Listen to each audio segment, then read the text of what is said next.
By the early 20th century, film had become the medium of record. If an event wasn't filmed, it was as if it never happened. But in China, it was difficult to first document and then preserve the film record of a country in turmoil. There was the collapse of the Qing Dynasty and the rise and fall of a republic, the emergence of so-called warlord generals, the founding of a second republic, civil war, an invasion that would rage for 14 years, destroying much of China and taking millions of lives, a renewed civil war and revolution, all in the span of 50 years. Now, after decades of research, it is finally possible to see life in China as it actually occurred. To see China frame by frame. My name is Bill Einreinhoffer, and I doubt you've ever heard of me, despite a 40-plus-year career in television. I started making documentaries back when I was in college, which obviously was a long time ago. I've spent most of my career behind the camera, until now. When I first arrived in China, more than 3 decades ago, I had no idea I would spend much of my professional career making stories in and about China. I also didn't know I would become a footage detective, spending countless hours locating rare historic footage. Yet, that's what happened. Today, America and China have deep, fundamental differences. In fact, it's no exaggeration to say relations are terrible and threaten to get even worse. How did we reach this point? The answer to that question can, in part, be found in historic film footage, much of which was lost, stolen, or at the very least, misplaced for decades. Footage I have been tracking down for more than 30 years. These are some of the earliest film images to be shot in China. Who are these people? What are they doing? Why are they doing it? Where are they going? What kind of inner life do they live? We don't know. We will never know.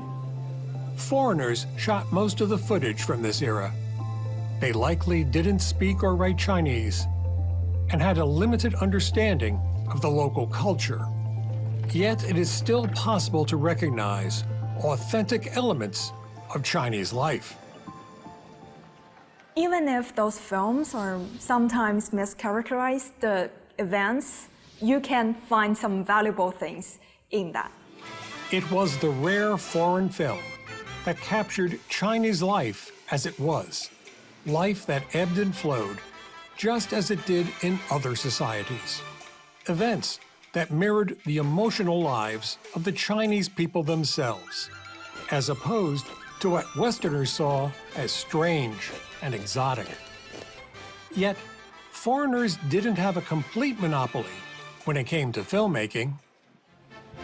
This is a group of United States Marine Corps pilots flying over the port city of Tianjin in North China during the 1920s. The subject matter alone makes this footage notable, but so does the cameraman. We don't know who he is, but he must have been good. Would the Marines have chosen someone who wasn't proficient to document their exploits? In China, the period from the mid-19th century until the mid-20th century is known as the Century of Humiliation. The dangers posed by invasion, occupation, and rebellion were seen as perpetual threats by China's leaders. Over its history, China has been invaded from many directions by many people, and this has made it suspicious of foreigners. Also, China is a country of diverse provinces and ethnic minorities, some of which had rebelled in earlier times. The Chinese Communist Party is obsessed with the image of a unified China, and it represses any thoughts of separatism. During the first half of the 20th century, thousands of foreign children, The sons and daughters of business executives, doctors, lawyers, Christian missionaries, and others lived in China. China, in fact, was their home. We learned to speak Chinese, and we were completely bilingual as children. If we played with our brothers and sisters, we also had Chinese playmates, and there were more Chinese around us than there were Americans. And of course, we ate Chinese food, and it was just all a part of our life. Grandpa was there in the 1890s. He started helping put in the railroads in China. And then my father got involved with the coal mines in China with a big British-Chinese coal mining consortium, the Kailan. I was born over there in Honan. Life in China during the first half of the 20th century was harsh. Poverty, hunger, disease, and an early death awaited many Chinese. Even in Shanghai, China's largest, most prosperous city. They collect all the dead bodies from the poor people because it's very cold and they were died because of the cold. They collect them every day, 6 o'clock in the morning. I saw it with my own eyes. And I saw it also with my own eyes. That's quite a lot, not very few people on the street try to sell their children and just write a note. Who can help my kids? Who wants my kids? Key to every issue, to every humiliation, was the principle of sovereignty. The Chinese people had little say in, and less control of, events taking place in their own country. During the early part of the 20th century, most foreigners and Chinese lived in parallel worlds, worlds that seldom mixed. The difference between those two worlds was stunning. Yet Ronald Morris and his cousin Mike lived in both cultures. And I remember my grandmother scolding me a couple of times and that because I wouldn't eat the food that we had. I preferred the food downstairs with the Chinese, the kids, and I'd sit down and eat with them, which they graciously gave me. But my grandmother wound up just giving them extra money for payment for the food. So really, I love Chinese chow. That's it. 1930s Shanghai was home to a large number of stateless Jewish exiles. Many had found shelter in China from Russia's Bolshevik Revolution. Later, refugees from war-torn Europe, fleeing the Holocaust, would arrive. Lillian Willens and her parents lived in a part of Shanghai called the French Concession, an area that, decades later, still has a special, even romantic quality. Well, the French Concession was the residential section of Shanghai, and it was very much like a French little small city out there. The stores were actually Russian-owned stores. People spoke Russian in the streets, or you spoke English, and the Chinese spoke to us in Pidgin English. The language in Shanghai was British English. As I always mention it, language always follows trade. In old Shanghai, the Chinese did most of the work, while the foreigners made the money. Some amassed absolute fortunes, living lives of luxury, unimaginable back home. The United States, Great Britain, France, and Japan all maintained a permanent military presence in China. Men serving in the U.S. Navy's Yangtze Patrol, dubbed China sailors, could live the good life despite their meager pay. Many never went home. The Wangpo River, filled with junks from Amoy, sampans from Suzhou, and plenty of sampans for sailors bound for a liberty in Shanghai. China has its full quota of pretty girls who combine Oriental charm with modern snap. The result is not hard to look at. It would be a mistake to judge all foreigners living in China harshly.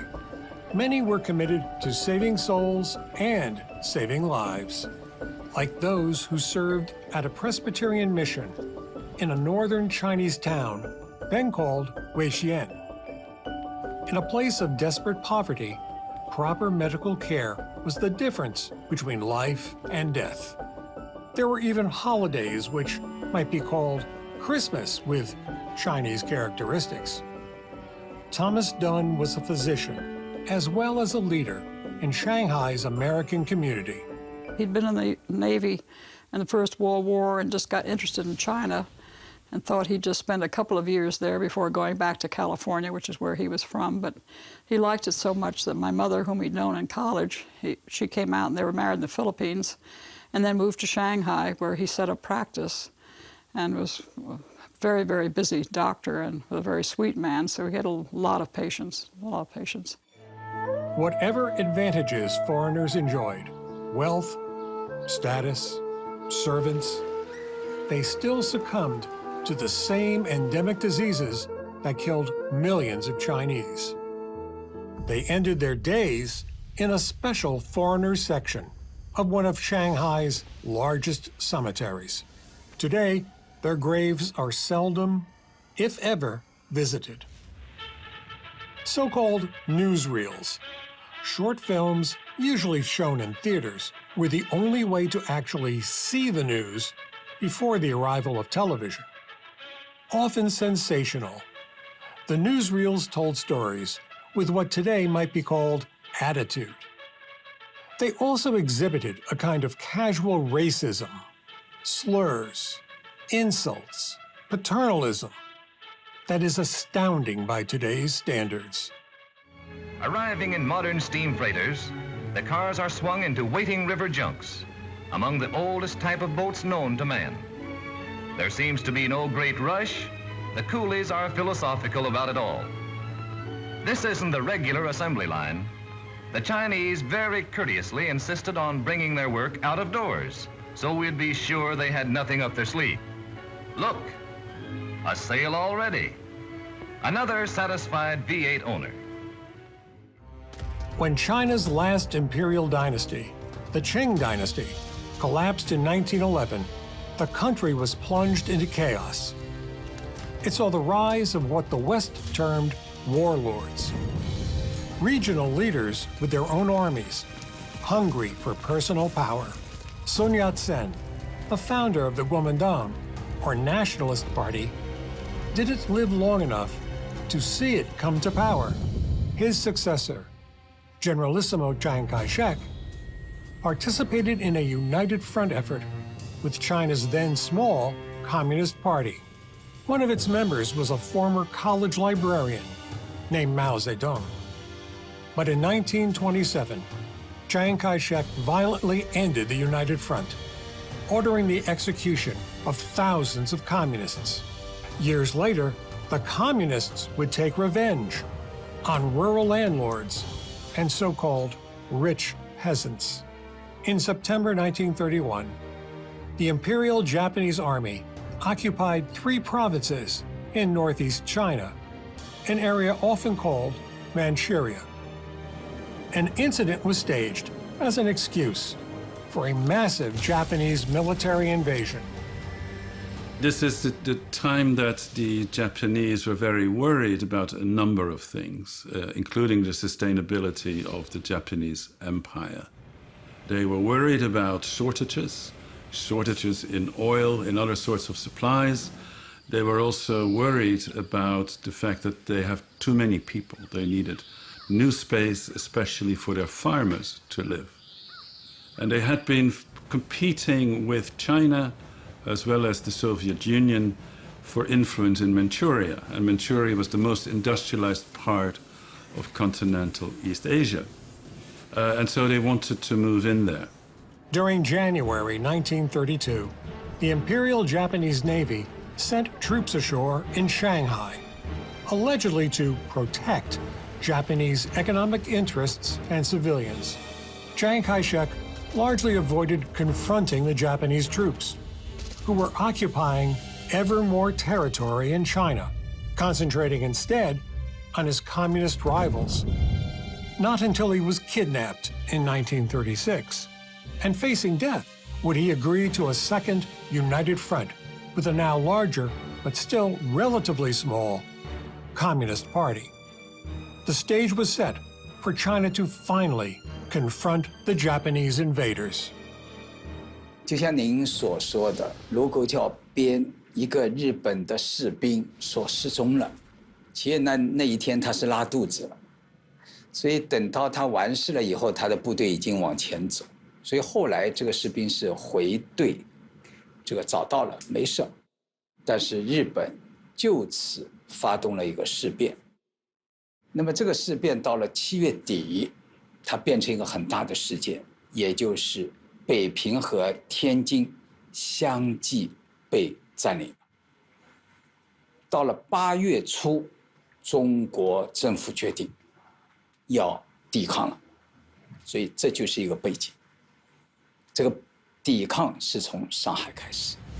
The arrival of war in Shanghai was sudden and deadly. We lived about a half a mile from the railroad, and the Japanese were periodically trying to bomb the railroad. So as a child, I can remember that awful sound of a plane, diving. Nowadays, they just drop it, but in those days, they dove in. And we had a porch in our house on the 3rd floor. We used to have tea in the afternoon. And one time, we saw this plane was coming in, dive bombing, and my governess said, "Come on, we got to go inside." But I was dragging my feet, and I looked up, and here I could see the pilot in the plane. He dropped the bombs on the railroad. There was a lot of slaughter. My cousin Mike and I, we were scared to death. We saw a lot of bad. We saw a lot of hunger. We saw the Chinese wrapped around a tree, eating the bark off the tree, you know. They were being bayoneted. Children being bayoneted. Yeah, it was pretty bad. China's soldiers were brave, but courage alone could not stop Japanese tanks, nor the Japanese aircraft that bombed largely defenseless Chinese cities. When the Battle of Shanghai was over, much of the central city, as well as many outlying districts, were in ruins. When we went there, I was shocked to see buildings broken, everything was broken down, shattered, and people in the streets. So there was a little store, and I saw a gleaming white bicycle, and I told my father, "I'm going to take it." He said, "Absolutely not. It owned by someone, and the person could have been killed." And I think then I realized what death meant. I was 10 years old. Chiang Kai-shek unsuccessfully fought a conventional war against the Japanese military. China's soldiers were often hindered by poor strategy and inferior equipment. Mao Zedong and the communist forces chose a completely different strategy. They used what today is commonly called asymmetric warfare. Maoist guerrilla warfare is not just, small units taking on, sort of having potshots at Japanese policemen and installations. No, it's much more sophisticated.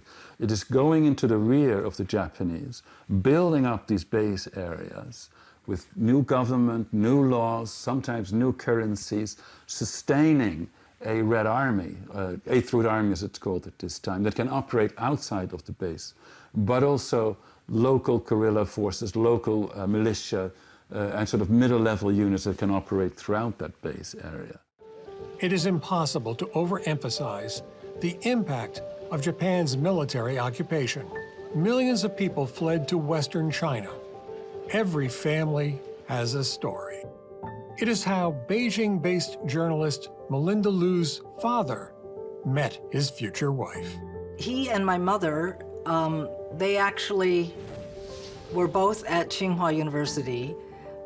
Because the Japanese occupied Beijing, that university, as well as a number of other Chinese universities, in a very dramatic and sort of romantic episode, the entire student body, the professors, the laboratories, the books, the libraries, the classrooms, they all tried to relocate west to get away from the Japanese. This footage, unseen in America or China for decades, is unique. Under the terms of the United Front Agreement, the Communist Party was allowed to maintain a presence in China's wartime capital, then called Chongqing. Zhou Enlai, Mao Zedong's trusted lieutenant, was in overall charge. Workers wrote, printed, and assembled the communist newspaper Xinhua Daily, an act which could get them arrested or even killed elsewhere in China. They worked under the watchful gaze of American President Franklin Roosevelt and Soviet dictator Joseph Stalin. Children attended classes in a school unlike any other in nationalist or Japanese-controlled China, a school with a communist course of study. Security forces cleaned their weapons, preparing for a possible attack, not by Japanese soldiers, but their erstwhile nationalist allies, just as took place in 1927. And who knew that revolutionaries enjoyed playing basketball? During the 1930s and 1940s, the Imperial Japanese government ceaselessly turned out propaganda films, newsreels, and feature films aimed at Japanese, Chinese, and global audiences. Their goal was to paint a picture of an imaginary world that never existed. It included documentaries about how wonderful life was in the mythical country of Manchukuo, which in fact was the large area in northeast China Japan invaded in 1931. A Japanese feature film included scenes of selfless Japanese soldiers feeding hungry Chinese refugees, protecting them from murderous Chinese troops, the exact opposite of what actually happened.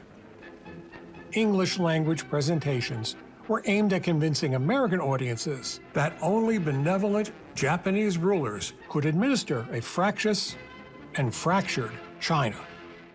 Hungry children soon learned that other big children from over the sea would give them some of their rice or even sweets if they asked for it.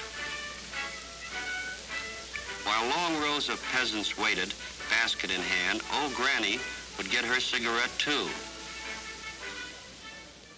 What was missing was any discussion of the Japanese military's use of rape, terror, arson, looting, and murder, even chemical and biological warfare, similar to Nazi atrocities in Europe. The conflict traumatized millions of Chinese children who made toys reflecting the world they saw every day, a world at war. The Imperial Japanese Navy's attack on America's base at Pearl Harbor, Hawaii, changed everything. Now China and the United States were officially allies, and American forces could openly attack Japanese military targets, replacing covert operations like the Flying Tigers. But American, British, Australian, and Dutch civilians living in Japanese-occupied China became enemy nationals. Entire families were sent to civilian prison camps. The food was terrible: fish, rice, and cabbage, slimy cabbage, rotten fish, and rice filled with boll weevils and stones, because it was off of shavings from warehouses. And they had to, finally the doctor said, don't take out the stones, but don't take out the boll weevils, because they are cooked, and that is protein. So you learned to eat what you had to eat. As badly as the Japanese military treated foreigners in the internment camps, it paled in comparison to what the Chinese people experienced. Millions of Chinese, many innocent civilians, would die as a result of tactics that eventually were summarized as the 3 alls: kill all, burn all, loot all. On July 4th, 1943, Independence Day in the United States, American children at one internment camp joined their parents in singing patriotic songs. Began to sing the Star Spangled Banner. And the Japanese rushed in and, I'm sorry. The Japanese rushed in and said, "You can't sing that song." So we were all sent back to our buildings and said, "You can't stay here, no more singing." And as I got to the door of my room, I turned and you could hear those last strains. Home of the brave and home of the free. I'm sorry. It was just a very emotional thing for me. I apologize. There was a rumble that we were going to be executed, and some stakes were being driven into the roll call field. I thought it was a big fat joke. I had no idea, and I didn't find out till later on that that was a possibility. But thank goodness we were liberated, otherwise we would have been executed, that's true. August 1945. Japanese military forces surrender in China. It was sudden, unexpected, and complete. In China, leaflets announcing victory were organized into bundles to be dropped by American aircraft over major cities. The news literally fell from the sky.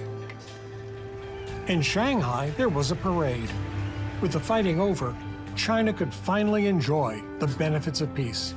The fighting had ended, or had it? Many Chinese felt it wasn't just Japanese troops who should leave China. They wanted all foreign military units to exit, including thousands of American troops. I always see my own eyes the military ships from American and Britain on the river of Huangpu. And on the street, always navies and MPs.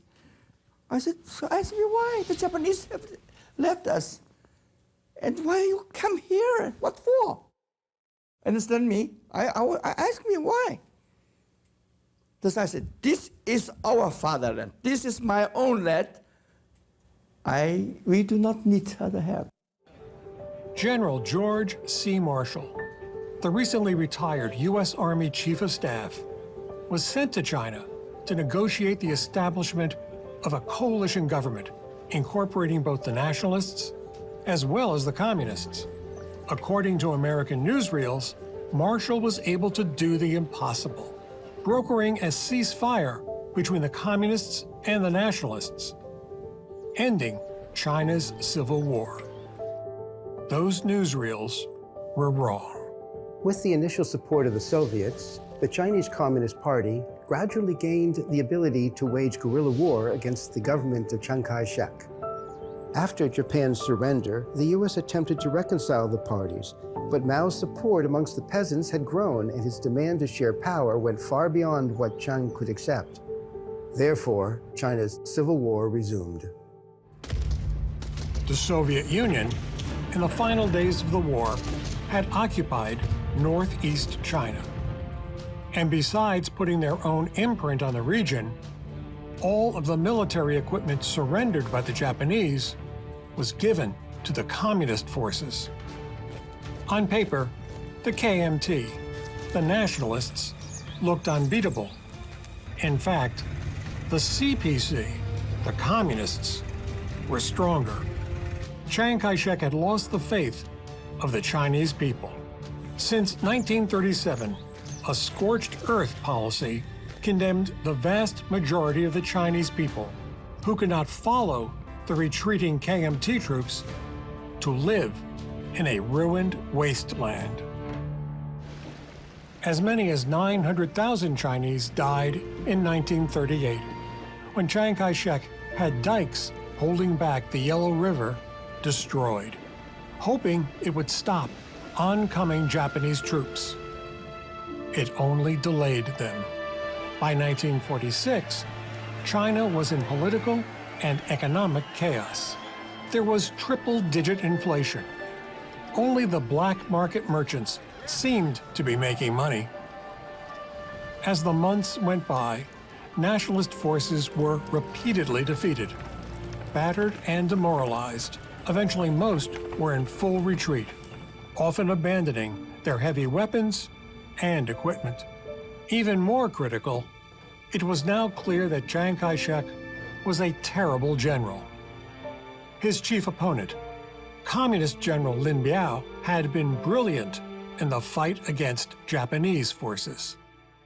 General Lin Biao is one of the greatest commanders of World War II, not just in China, but around the world.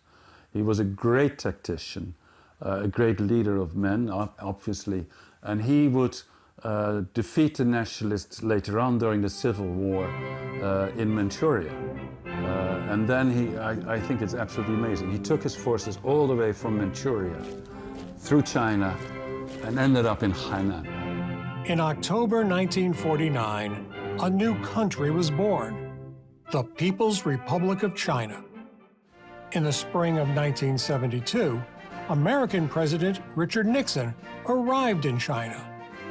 The entire world took notice. About 20 years later, I arrived in China for the first of many visits. It wasn't big news. Much of what I knew about China came from TV news reports and documentaries about what was always called Red China.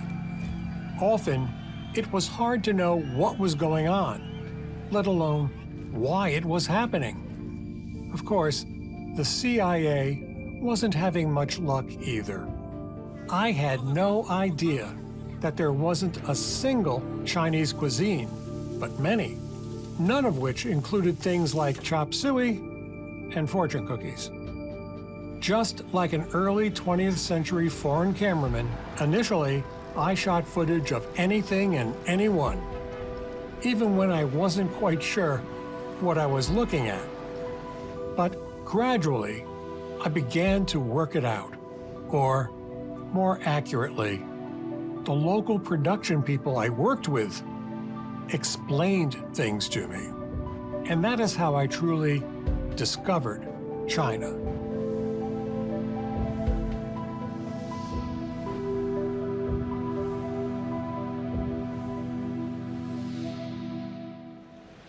In 1989, some places in Beijing seemed much like they are today. But the people in those places certainly dressed differently. Beijing didn't look like the capital city of a global power. In fact, it was decidedly low-tech. There were buses, but few cars. Yet change was taking place. The impact of sweeping regulatory changes, collectively known as reform and opening, were just becoming visible. That included tentative first steps in a gradual shift away from state economic planning towards a more demand-driven, consumer-based economy. This woman was selling what was one of China's first truly national brands, Wawa ice cream. Wawa ice cream is, it is very special, not because of the taste, but also because of the shape. Wawa ice cream is designed like the Wawa face. Wawa in Chinese means the baby. So we could imagine it's like a baby face with a hat on it. It has the chocolate taste of the hat because it's chocolate, and the vanilla taste of the face. So every kid will like it. It was China's then little-known space program, not ice cream, that brought me to Beijing in the late 1980s. At that point, no American TV journalist had been granted access to key space facilities and personnel. The roots of China's space program dated back to fears of America and its atomic bombs. At one time, China and the Soviet Union were allies, with the Soviets promising to help China. So, in a remote desert area in western China, the Chinese began to build their own rocket research and test facilities. The test site was created largely with people power, not heavy equipment. Following the Sino-Soviet split, the Chinese were on their own. They built what became China's first rocket launch facility. 国际形势呢，受到一些敌对势力的包围。如果不发展这个空间技术，就是中国人呢，在国际上就没有地位。按照毛泽东的话说呢，就是中国人没有这个东西，在世界上说话就不算数。 China's first launch vehicles were modified military rockets. It was the same approach used by the United States. The Long March series of rockets continues to power China's space program today. The use of satellites to link together the vast Chinese nation was viewed as an essential element in the country's modernization efforts. Soon, people in even the most remote areas could see programs broadcast from China Central Television's production facility in Beijing. China's initial foray into remote sensing satellites involved becoming a participant in America's Landsat program, which uses satellites to monitor critical environmental and developmental trends from space. While it is true that some of the images downloaded and processed, such as those of Taiwan, might have potential military applications, in 1989, I was assured the facility was strictly focused on economic applications. There is a lot of end users. Someone from the Ministry of Petroleum, Ministry of Meteorology, they use the data to locate the oil deposit or metal deposit. Some users from the Ministry of Forestry and the Ministry of Agriculture, they use to see how the crops is growing and how is the forest. Especially in 1987, there was a great, huge forest fire in the northeast of China. And we use Landsat data to monitor the fire. Even in the 1980s, China was already thinking about launching men and women into space. Although at that point, research was at its most basic levels. The Institute of Space Medicine and Engineering was charged with the selection and training of what in China are called taikonauts. The development of a spacesuit and the study of medical issues were already underway, even though no decision had been made about when to send someone into space. Because the manned space flight program is a very big project. So it has decided by many factors and decided by the highest level leaders. While China was reaching out into space, back on Earth, equally surprising changes were taking place. New private enterprises were emerging. Often, they were led by self-educated executives who practiced modern business management. A sharp departure from the policies followed in China since 1949. After Mao's death in 1976, Deng Xiaoping emerged as China's new leader. He established reforms to attract foreign businesses and open China to trade. He also sent Chinese students abroad to learn the skills that would modernize China. More importantly, Deng succeeded in changing his people's attitude towards business under a new economic approach he termed socialism with Chinese characteristics. The timing was especially right because globalism was just beginning. Every year, Qingdao, a port city in northeast China, holds a festival celebrating their most famous product, Qingdao beer. The brand still uses the pre-1949 spelling of the city's name. But one thing that has changed is the way the company is run. For decades, it was a typical state-owned enterprise. 作为一个企业来说，它的企业的领导，它的企业的管理团队，过去面对的是一个股东，那就是国家。现在呢，我们面对的是所有的股东，所以呢，这就决定了这个企业的管理团队在决策重大事情的时候的出发点发生了很大的变化。他要站在全体股东的角度上去思考问题，或者说从全体股东的利益出发来决策事务。It's a Saturday in early 1994, and this scene is being repeated in tens of thousands of shops and stores throughout China. It's an activity perhaps best characterized by that classic American phrase, shop till you drop. In the decades before, store shelves were often empty. Prior to 1949, only the affluent could afford to shop here. No more. China's department stores had been liberated.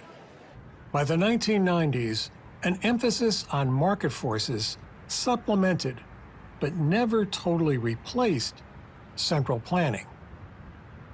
For many who grew up then, it was a time of optimism in China. It was an era of ambitious dreams. A new generation was experiencing lives very different from those of their parents and grandparents, who had confronted sacrifice and hunger. They were also the center of attention, as most families were allowed only one child. It was during celebrations of Lunar New Year, or Spring Festival, as it is called in China, that these generational differences were most apparent. 是从90年代开始一个持续的变化，就是整一个城市都是在日新月异的改变，然后特别是每年的春节，然后我们都会来到这里，这里是我祖父母的家，然后所有的人聚集在一起，然后会讨论说啊，我们今年有谁去了什么新的学校，然后有什么新的工作的机遇，或者说谁的股票涨了，然后小孩子就会在这边跑来跑去，然后都感受到那些大人每一年一度聚集起来的那种快乐。When I was a kid, because of the one-child policy, I am the only child in my family. And obviously, I got a lot of attention from my parents and grandparents, which is nice. They always feed me the great food, what they like, and always ask me to eat this, eat that, the tons of food I've eaten. So that's why I was like a little chubby at that time. The 1990s saw the introduction of something entirely new in China, the twin concepts of leisure time and retirement. Millions of Chinese now had free time, something unthinkable in the past.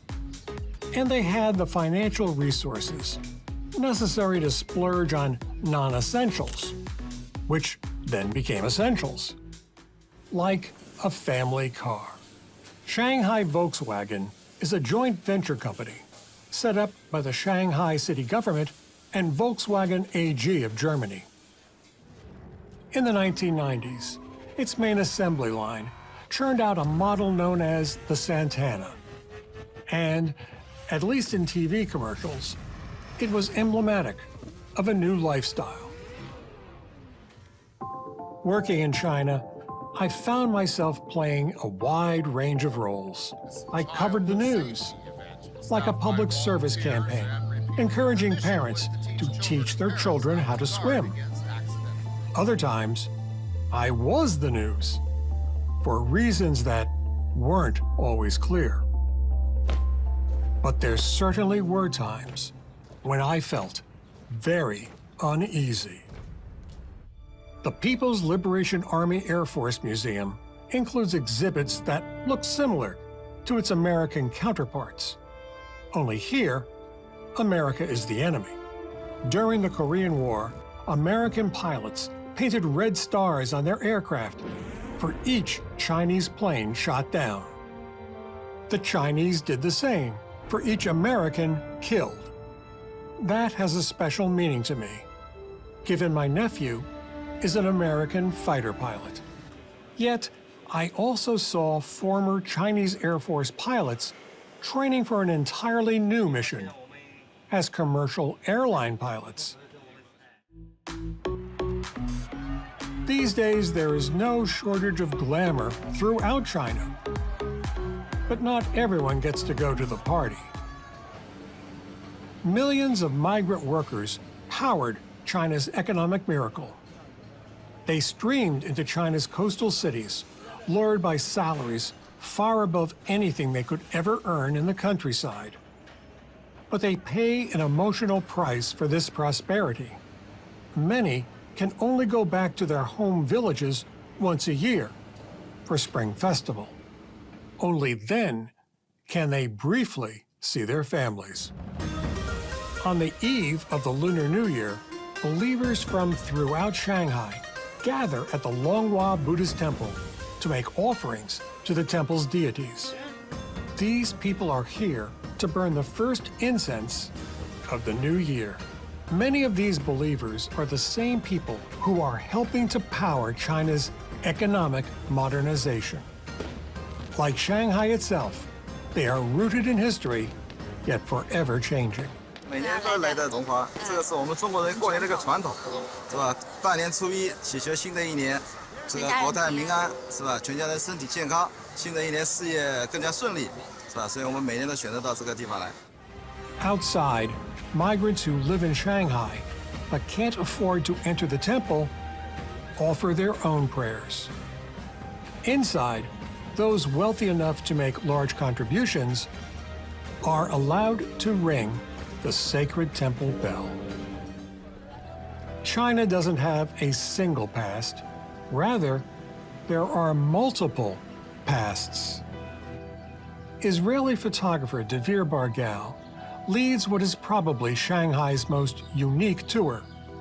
He takes visitors to sites associated with a now all but vanished Jewish Shanghai. Despite the threat posed by the rise of Nazi Germany, nations around the world closed their doors to Jewish refugees. Shanghai was one of the few places where those fleeing the Holocaust were welcome. An estimated 20,000 people were given refuge. During what was called the Cultural Revolution, which occurred from the mid-1960s until the mid-1970s, anything old was considered bad. The headstones and grave markers of foreigners were presumed destroyed, but that turned out not always to be the case. Slowly, many Jewish grave markers were retrieved. When I came to Shanghai 5 years ago, I heard an antique shop in Shanghai selling Jewish graves. And in the Jewish world, we really care about our ancestors' grave places. And also in the villages, when I went to pick up these headstones, this particular headstone was on the floor in the entry of a house, while at that time, first time I saw it, the owner did not want to give me this headstone. But then start to convince him, start to explain to him how important it is to bring it back to the city. Eventually he understood, and we became a very good friend. Most of the foreigners who lived in China left by 1949. Those who later returned were amazed. I was quite taken aback when I finally decided to go there. There were no more beggars. There was no poverty in the streets. They may be poorly dressed. That was 1990, if I have to calculate the date. And I was quite amazed because when I left China, there was nothing, absolutely. Poverty, beggars, no industry, nothing. And then when I went back repeatedly, I was taken aback completely. 100-story buildings, the highest I had ever seen was 20 stories in Shanghai. Century-old homes and businesses are making way for new development.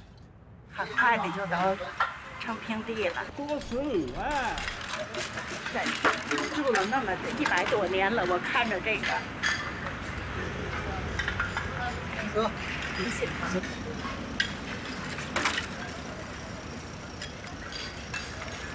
但是爱宝贝样的这么爱这个房子，一直我的孩子长大都在这一块儿。妈妈男孩都是挺心疼的。昨天晚上的时候拆，就跟地震像的了，呼啦呼啦的，心里头真是挺难受的。Even relatively young Chinese men and women sometimes experience a sense of nostalgia as their hometowns continue changing. In a China where most families didn't have a refrigerator and there weren't any supermarkets, visits to markets like this in the East China city of Wuxi were a daily ritual. These markets still exist, of course, but they no longer play a central role in the lives of most city dwellers who value the convenience, uniformity, and brand names found at supermarkets. Foreigners, including myself, tend to romanticize old China. The fact is, life was incredibly difficult, especially for the vast majority of the Chinese people. There is little romantic about homes lacking central heating, air conditioning, or reliable plumbing. Yet, residents have an emotional bond with both their neighbors and their neighborhoods. Even among the so-called privileged foreigners, many of whom have revisited China, some memories are bittersweet. I can still hear those planes, and I can still hear the bombing. To this day, I don't like lightning and thunder. My husband said, "Why are you so scared of lightning and thunder when you're not scared of anything else?" And I said, we talked about it and finally decided it was just leftover from the war and having, the city was bombed later by the Japanese, and just hearing that bombs go off and then the flash of light and the sound still is with me, still to this day. And I really curl up and I just don't want anything to do with thunder or lightning. Just don't like it at all. And it's silly. I know it's silly, but, there it is. Can't change it. I feel like a man without a country, because China is where I was born. My nationality, my inheritance was my father being American. I'm an American. America is my inheritance. It just doesn't feel like it's my birthplace. And yet China is my birthplace, but I'm definitely not a Chinese. And this kind of loses me. My mind thinks that way. I'm lost. Where am I from? China is a part of my life. I was born there. The very first time I went back to China after I grew up, when I got to the Beijing airport, I got down on my knees and I kissed the ground because I said, "This is my mother," and I kissed my mother. And I do miss China because I'm American, but that is part of who Mary Taylor Previte is. The pace and the scale of the dramatic changes China has experienced over the past 3 decades are nothing short of astounding. But some things do endure, like the hopes and dreams Chinese parents had for their children in the past that continue to thrive today. 对于上海的文化，对于中国的文化，能够有一些认识，让他知道自己是一个中国人。然后其次，我也希望说他能够像是追随我的脚步，能够去到更广阔的世界里面，能够去各个地方去体验不同的国家、不同的人文，然后能够把它和自己成长时候所接受到的一些文化习惯都能够联系在一起。There was a time in China when it was uncertain if children would even survive until adulthood. Now many Chinese parents believe their children will be able to enjoy both material success and emotional fulfillment. But there are no guarantees. Just to be clear, I don't claim to be an expert on China. I don't speak Mandarin. I can't read the Chinese characters on my own business cards.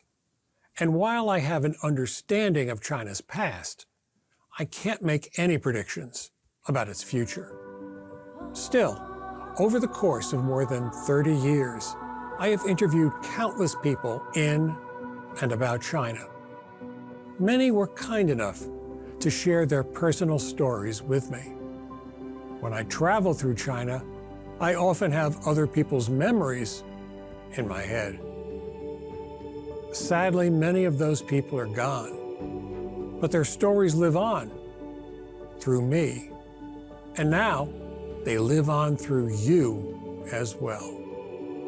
Thank you. 谢谢.